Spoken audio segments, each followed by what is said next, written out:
ये कहानी है मिस्र के प्राचीन सभ्यता की, जहाँ पर लोग बागों में विवाद होने पर वो उन्हें गाली गलौज से सुलझाने की जगह दोषी को द मम्मी बना दिया करते थे। तो आज हम करने वाले हैं 1999 की द मम्मी मूवी की एक्सप्लेनेशन। कहानी स्टार्ट होती है पौराणिक काल 1290 ईस्वी से, यानी कि आज से 3300 साल पहले, जहाँ पर हम मिस्र के एक शहर थीव्स को देखते हैं जिसका राजा था फेरोन। उसके बाद हम फेरोन की गर्लफ्रेंड को देखते हैं जिसे कोई भी छू नहीं सकता था और उसका नाम था अलकसुनामुन। अलकसुनामुन फेरो से मोहब्बत नहीं करती थी, वो तो उसके पादरी इमोटेप को चाहती थी। इमोटेप एक जादुई पादरी था जिसके पास कई सारी शक्तियां थी। इन सभी शक्तियों में से एक शक्ति के द्वारा वो मुर्दों की दुनिया में से आत्मा को वापस बुलाकर इंसान को जिंदा कर सकता था। एक दिन इमोटेप अलकसुनामुन से मिलने महल के अंदर आता है। मौके पर ही फेरो को ये बात पता चल जाती है और वो उन दोनों को पकड़ लेता है। इसके बाद इमोटेप और अलकसुनामुन मिलकर फेरोन को जान से मार देते हैं। इससे पहले कि फेरोन के सैनिक वहां पर आ पाते, अलकसुनामुन इमोटेप को वहां से जाने के लिए बोलती है क्योंकि वही एक था जो उसे दोबारा जिंदा कर सकता था। इसके बाद फेरोन के सभी सैनिक अंदर आ जाते हैं और इमोटेप को पकड़ लेते हैं। गार्ड्स इमोटेप को ले जा ही रहे होते हैं कि तभी अलकसुनामुन खुद को मार देती है क्योंकि उसे पता था कि इमोटेप उसे दोबारा भी जिंदा कर देगा, और इमोटेप करता भी बिल्कुल ऐसा ही है। वो अपने साथियों के साथ मिलकर अलकसुनामुन की बॉडी को एक जगह पर ले जाता है और वहां पर उसे जिंदा करने लगता है। और अब इमोटेप उसे जिंदा करने ही वाला होता है कि वापस से वहां पर फेरोन के सैनिक आ जाते हैं और उसे पकड़ लेते हैं। और अब मिस्र के कानून के अनुसार उसे ऐसी सजा दी जाएगी जो आज तक पहले कभी किसी को नहीं दी गई। सबसे पहले उसकी जीभ काटी गई, उसके बाद उसका मम्मीफिकेशन यानी कि उसकी पूरी बॉडी को पट्टियों से बांधा गया। उसके बाद उसे जिंदा ही ताबूत में बंद करके उसके ऊपर मांस खाने वाले कीड़ों को छोड़ दिया गया और फिर उस ताबूत को बंद कर दिया गया। इसके बाद इस ताबूत को एक खास चाबी से बंद कर दिया जाता है ताकि कोई भी इसे कभी भी ना खोल पाए। अगर किसी ने भी कभी भी इस ताबूत को खोला तो इमोटेप दोबारा जिंदा हो जाएगा और वो संपूर्ण मानव जाति पर कहर बन के बरसेगा। उसके पास उतने वर्षों की ताकत होगी जितने वर्षों तक वो उस ताबूत में बंद रहेगा। उसके बाद उस ताबूत को मिस्र के देवता एनुबिस की एक बहुत बड़ी मूर्ति के नीचे गाड़ दिया जाता है। अब इस घटना के बाद कई सौ साल गुजर जाते हैं और एनुबिस की मूर्ति, जो कि कभी बहुत ऊंची हुआ करती थी, अब वो छोटी सी रह गई क्योंकि पूरा का पूरा शहर ही रेत के नीचे धंस चुका है। और अब यहाँ पर देश विदेश के लोग इस जमीन के लिए लड़ रहे हैं, इस बात से बेखबर कि इसी रेत के सीने के नीचे कोई बुरी ताकत दफन है जो कि आजाद होने के लिए बेकरार है। यहाँ पर हम फ्रेंच आर्मी के एक सोल्जर को भागते हुए देखते हैं जो कि एक अमेरिकन है।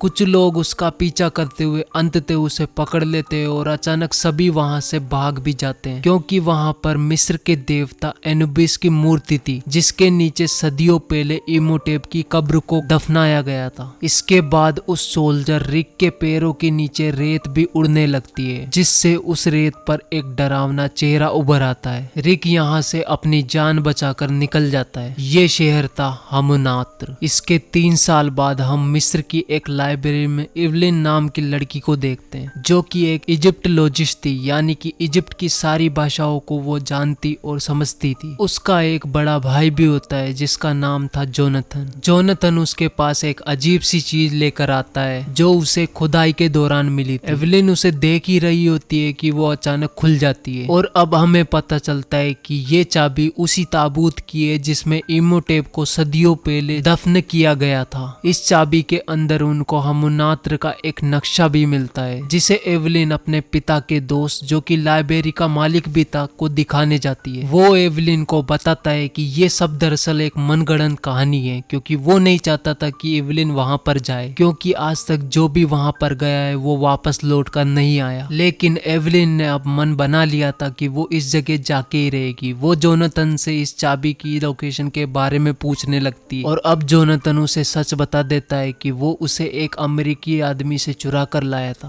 और अब वो एक जेल में है। उसके बाद इवलिन और जोनाथन दोनों उससे मिलने उसकी जेल में जाते हैं, जहाँ पर हमें पता चलता है कि ये शख्स और कोई नहीं बल्कि वही रिक होता है जो कि स्टार्टिंग में एनुबिस मूर्ति के आगे खड़ा था। रिक उन्हें यहाँ पर देखकर समझ जाता है कि वो किस लिए यहाँ पर आए हैं। दरअसल आज रिक को फांसी दी जाने वाली थी। अब रिक इवलिन से बोलता है कि वो उसे वहां पर ले जाएगा जहां से वो चाबी लाया था, पर पहले इवलिन को रिक को जेल से छुड़ाना होगा। अब रिक को फांसी दी जाने लगती है, जहां पर उसके इंचार्ज से इवलिन रिक को छोड़ने के लिए बोलती है। वो इंचार्ज को बताती है कि हमुनात्र में राजाओं का खजाना गड़ा हुआ मौजूद है, जिसके बारे में केवल रिक को ही पता है, और अगर वो उसे छोड़ देता है तो उसे खजाने का 25% दे दिया जाएगा। इस पर इंचार्ज मान जाता है और अब ये सभी एक साथ मिलकर हमुनात्र ढूंढने के लिए मिस्र की ओर जाने लगते हैं, जहां पर राजाओं का खजाना मौजूद था। ये सभी पानी के जहाज से वहां पर जा रहे थे। कुछ और भी अमेरिकन्स थे जो उनके साथ उसी जगह पे जा रहे होते हैं, क्योंकि उन्हें भी खजाने की तलाश थी। एवलिन रिक को बताती है कि उसे मिस्र की सबसे फेमस बुक एमुंड्रा, जिसमें मिस्र के सभी शाही खानदानों के जादुई शक्तियों का राज मौजूद है, उसे वो बुक चाहिए जो कि हमुनात्र में ही कहीं पर दफन है। इसके बाद सभी हमुनात्र शहर पहुंच जाते हैं। इवलिन रिक को एनुबिस का स्टेचू दिखाती है और ये भी बताती है कि टाइम के साथ साथ एनुबिस का स्टेचू रेत में धंसता गया और अब इस तरीके से वो आधा ही बाहर से दिख रहा है। और अब वो जमीन के नीचे चले जाते हैं, जहाँ पर एनुबिस का आधा हिस्सा जमीन के नीचे धंसा हुआ था। वहां पर बहुत ज्यादा अंधेरा होता है और अब इवलिन एक शीशे को सीधा कर देती है, जिससे सूरज की रोशनी बाहर से रिफ्लेक्ट होते हुए बाकी शीशों तक पहुंच जाती है, जिससे जमीन के नीचे उस जगह पर उजाला ही उजाला हो जाता है। दरअसल ये मिस्र के लोगों की एक पुरानी तकनीक थी, जिसका उपयोग करके वो अंदर भी उजाला रखा करते थे। अब एवलिन उस बुक एमुंड्रा को ढूंढने लगती है और इसी बीच उनका वो टकला साथी, जो कि जेल का इंचार्ज भी था, खजाना ढूंढने के लिए अकेला ही वहां से आगे के लिए निकल पड़ता है। तभी उसे दीवार पर हजारों साल पहले का एक चित्र गुदा हुआ दिखाई देता है। उस चित्र के जगह जगह पर बेशकीमती कीड़ों के आकार के पत्थर चिपके हुए थे और जब वो इंचार्ज उन्हें निकालने लगता है तो उसमें से एक पत्थर नीचे गिर के फूट जाता है और उसमें से एक कीड़ा निकल के उसके जूतों के थ्रू उसके अंदर घुस जाता है। अब वो उसकी खाल में घुसकर उसकी पूरी बॉडी में रेंगने लगता है और इससे वो पागल होकर आगे की तरफ भागने लगता है और आगे जाकर वो पागल होकर एक दीवार से टकरा जाता है, जिसके कारण उसकी मौत हो जाती है। ये सब एवलिन, रिक और जोनाथन देख रहे होते हैं और उन्हें कुछ भी समझ में नहीं आता। इसके बाद रात को सभी लोग बाहर आ जाते हैं। यहीं पर हम दूसरे वाले अमेरिकन ग्रुप को भी देखते हैं, जो भी यहीं पर खुदाई कर रहे थे। इस अमेरिकन ग्रुप ने रिक के साथ समझौता करके खुदाई करने वाले इलाकों को बांट लिया था। आज की खुदाई में जहाँ पर रिक को कुछ नहीं, वहीं पर इस अमेरिकन ग्रुप को कुछ बर्तन मिले। अचानक काले लिबास में कुछ लोगों का ग्रुप इन पर हमला कर देता है और ये सभी बादशाह फिरौन के रक्षकों के वंशज होते हैं, जो कि पिछले 3000 साल से ज्यादा वक्त से इस जगह की निगरानी कर रहे हैं, क्योंकि ये जानते हैं कि ये मुर्दों की नगरी है और अगर किसी ने गलती से भी इमोटेप को जगह दिया तो वो पूरी इंसानियत को मिटा देगा। इन रक्षकों के वंशज का जो लीडर होता है उसका नाम होता है आदेत बे। वो उन सभी को इस जगह को खाली करने के लिए 1 दिन की वार्निंग देता है, पर इनकी बात को इग्नोर करके अगले ही दिन वो लोग वापस से खजाने की तलाश में खुदाई करने लग जाते हैं। अमेरिकन ग्रुप को खुदाई करने के दौरान एक बॉक्स मिलता है जिस पर एक चेतावनी लिखी हुई होती है। उसमें लिखा हुआ होता है कि किसी ने मरे हुए को जिंदा करने की कोशिश की तो उस पर एक श्राप लागू हो जाएगा। इस बॉक्स को खोलने वाले सभी लोगों को वो मार देगा। उनका खून चूस कर उनके शरीर के सभी हिस्सों को निकाल कर वो एक नया रूप धारण कर लेगा और आत्माओं की दुनिया से हमारी दुनिया में आकर वो इस पूरी दुनिया पर कब्जा कर लेगा। पर वो सारे अमेरिकन इस चेतावनी को अंधविश्वास समझते हैं। वो मिलकर इस बॉक्स को खोल देते हैं, जिसके अंदर से काले जादू की किताब निकलती है, जिसका यूज करके इमोटेप 3000 साल पहले अपनी गर्लफ्रेंड को जिंदा कर रहा था। बट वो जैसे ही इस बुक को खोलने की कोशिश करते हैं, उन्हें पता चलता है कि इस बुक पर एक खास तरह का लॉक बना हुआ है, जिस कारण ये बुक एक खास तरह की चाबी से ही खुलती है और वो चाबी इवलिन के पास पास होती है। इसके बाद हमें रिक,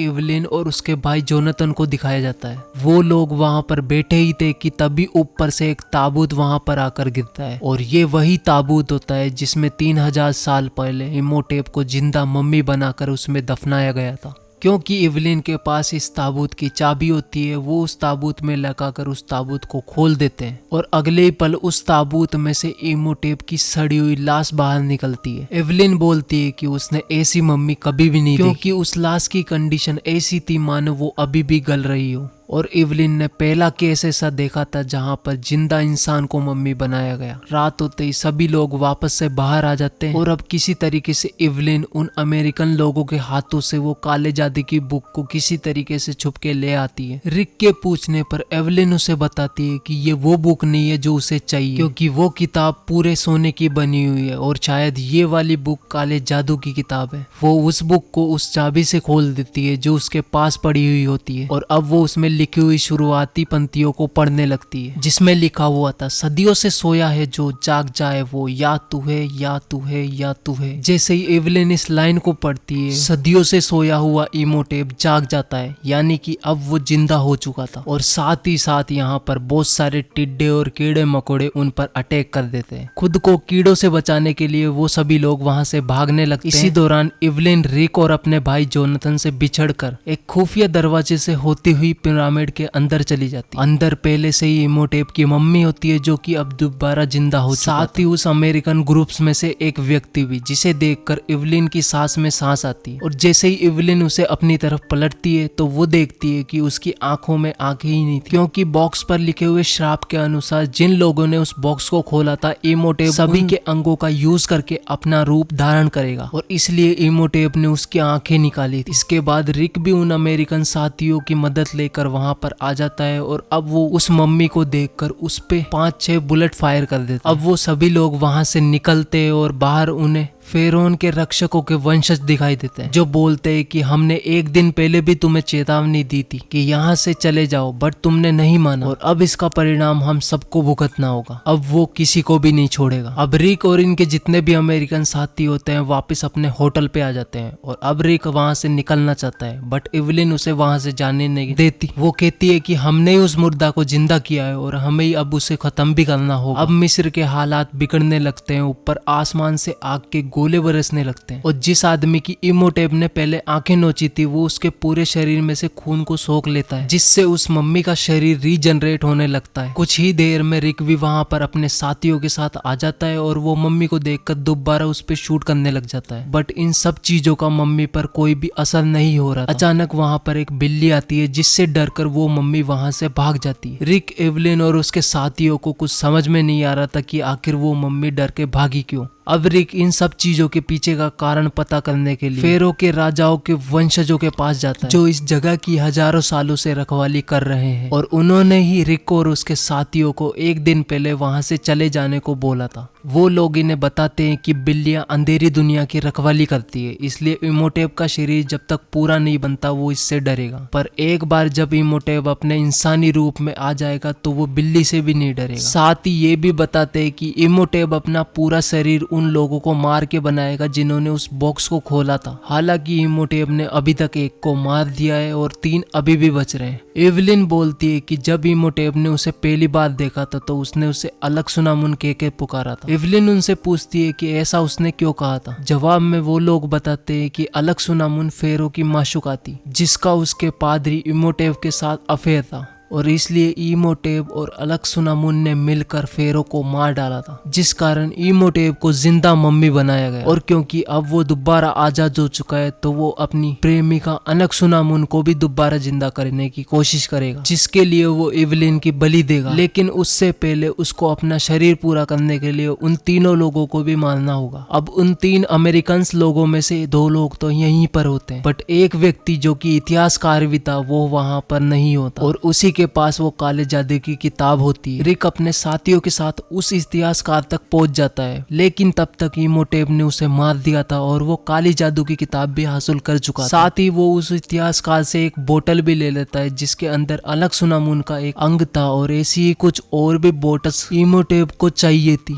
रिक ऊपर से इमोटेप को ये सब करते हुए देख रहा होता है और अब इमोटेप अपना मुंह खोल कई सारे कीड़े मकोड़े रिक पर छोड़ देता है और वहां से निकल जाता है और सीधा वहां पर जाता है जहां पर इसका तीसरा शिकार मौजूद होता है जिसने बॉक्स खोला था। उसके पास भी अनक्सुनामुन की एक अंग वाली बोतल होती है जिसे वो कलेक्ट करता है। वहीं पर अंदर इवलिन भी होती है जहां पर वो रेत बन के घुस जाता है और वो इवलिन को अपने साथ ले जाने वाला होता है कि तभी वहां पर रिक आ जाता है जो उसे बिल्ली दिखाकर वहां से वापस से भगा देता है। अब ये सभी लोग समझ जाते हैं कि जिस तरीके से काले जादू की किताब ने उसे जिंदा किया है उसी तरीके से सुनहरी किताब यानी कि अमुंड्रा उसे मार भी सकती है, पर इन्हें नहीं पता होता कि वो अमुंड्रा किताब आखिर है कहाँ। उसके बाद इवलिन एक पत्थर पे लिखी हुई लिखावट को पढ़ने लगती है जिससे उसे पता चल जाता है कि जिस तरीके से काले जादू की किताब मिस्र के देवता अनुबिस के नीचे गाड़ी गई थी वैसे ही सुनहरी किताब अमुंड्रा भी मिस्र के एक और देवता होरस के नीचे गाड़ी गई है। पर इससे पहले कि वो इस बुक को ढूंढ पाते मिस्र के सारे लोग इमोटेप के गुलाम अब बन चुके हैं।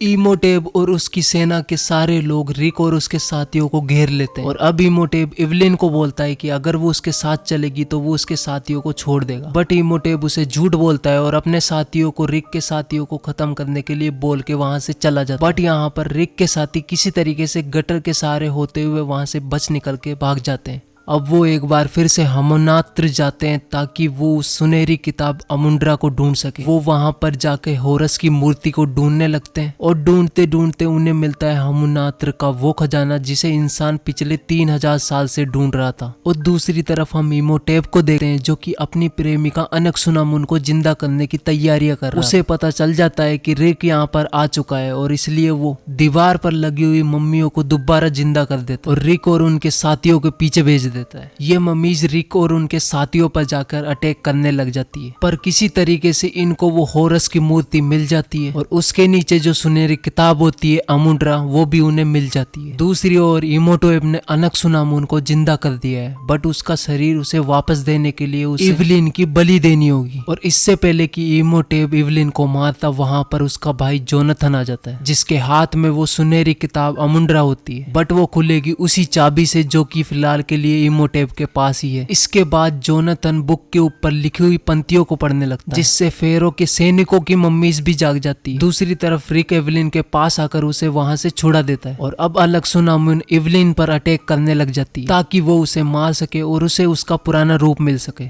जोनाथन ने जो अमुंड्रा बुक से सैनिकों की मम्मीज को जगाया था वो अब रिक के ऊपर अटैक करने लग जाते हैं। एवलिन जोनाथन को कहती है कि सारी पंक्तियां एक साथ पढ़ो, जिसके बाद जोनाथन बुक के ऊपर लिखी हुई सारी पंक्तियों को एक साथ पढ़ देता है, जिसके बाद वो सैनिकों की मम्मीज वहीं पर स्टक हो जाती है। अब जोनाथन उन्हें ऑर्डर देता है जाओ और अनक्सुनामुन को मार दो, और वो ठीक ऐसा ही करके अनक्सुनामुन को वापस से मार देते। इस पर इमोटेप को बहुत ज्यादा गुस्सा आता है, वो जोनाथन को गर्दन से पकड़ के उठा देता है। रिक तुरंत ही वहां पर आकर इमोटेप का एक हाथ काट देता है, बट वो अपना कटा हुआ हाथ वापस अपनी बॉडी में लगा लेता है। और इसी दौरान जोनाथन ने इमोटेप से वो चाबी भी चुरा ली थी और अब वो इवलिन के साथ मिलकर उस बुक को खोल देता है। दूसरी तरफ इमोटेप रिक को मारने ही वाला होता है कि तभी इवलिन अमुंड्रा बुक में लिखी हुई पंक्तियों को पूरा पढ़ देती है। वो बोलती है काल उसे मार ले जा उस पार, पैराडूस पैराडूस। इतने में एक सफेद कलर का रथ आता है और इमोटेप की सारी पावर्स को ले जाता है। और अब जैसे ही इमोटेप रिक की तरफ बढ़ता है तो रिक उसके अंदर तलवार को घुसेड़ देता है, और क्योंकि अब इमोटेप की सारी पावर्स जा चुकी थी तो वो अब मुक्त हो चुका था। उसका जीवन जो जीवन और मरण के बीच अटक चुका था वो अब मुक्त हो चुका है, और अब इमोटेप वापस से मम्मी बनकर पानी में डूब जाता है। ऐसा होते ही वो पूरी की पूरी हमनात्र जगह रेत में धंसने लगती है। ऐसा देख रिक, एवलिन और जोनाथन अपनी जान बचाकर वहां से भागते हैं, और इसके बाद एक जोरदार ब्लास्ट होता है और पूरा हमनात्र रेत के अंदर धंस जाता है। अपनी जान बचाने के बाद रिक, एवलिन और जोनाथन को बाहर कुछ ऊंट के साथ वही फेरो के रक्षकों का वंशज का लीडर मिलता है, और अब रिक, एवलिन और जोनाथन वहां से ऊंट पर जाने लगते हैं। ऊंट पर हमनात्र के उस खजानों में से कुछ सोना भरा हुआ थैले भी लटके हुए थे, जो कि रिक के ही एक साथी ने लटकाए थे ताकि ताकि वो खुद ले जा सके, लेकिन वो अंदर ही मारा गया, जिस वजह से अब ये सोना उन तीनों का है। तो इस तरीके से ये स्टोरी हमारी यहीं पर एंड हो जाती है।